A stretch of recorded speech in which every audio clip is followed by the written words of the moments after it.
their dependence on domestic consumption was a big driver of the changing economy in China.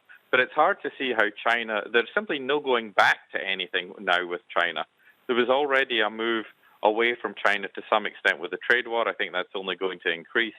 I think there is now certainly going to be, not necessarily a non-shoring back to the States, and I think this is often presented as a very simplistic and wrong thing. You either produce in China or you produce in your home market.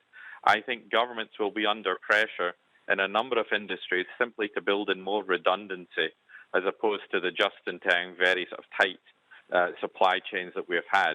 Even if you have been comfortable with the quality of your supplier of medical equipment in China, even if you've got the contract and everything's there, as we've seen recently, the Chinese government are using basically customs checks to slow certain deliveries to certain countries, which is based on sort of geopolitics and who is favoured politically.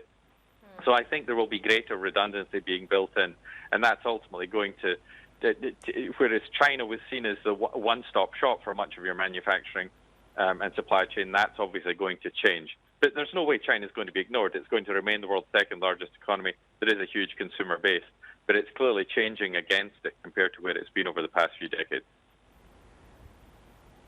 And Fraser, I wonder if the market has a full grasp of just what is happening with the consumer, and given the fact that stimulus may be somewhat limited. And the reason I bring that up is because all these hopes about coming back online in China, and some of the data showing that's not true with the consumer. Just now, the China Passenger Car Association talking about sales for cars dropping 41% on the quarter, also 40% in March, despite stimulus to boost sales. What should we read into this?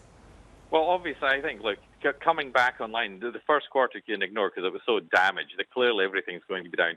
Even any comeback is not going to be immediate. People are clearly going to be cautious about what's going forward. I think everybody globally is thinking of their own position and saying, look, I could have lost my job, or I'm worried about if my job continues, salary impacts and stuff. I don't see that anyone's going to return. You can't simply ignore, even if the infections are under control, no one's going to ignore the shock they've seen to the system. So consumption is going to come back, but it's going to be much, much slower. And, you know, there's certainly no V-shaped recovery. There's a long, hard slog to climb back out of this.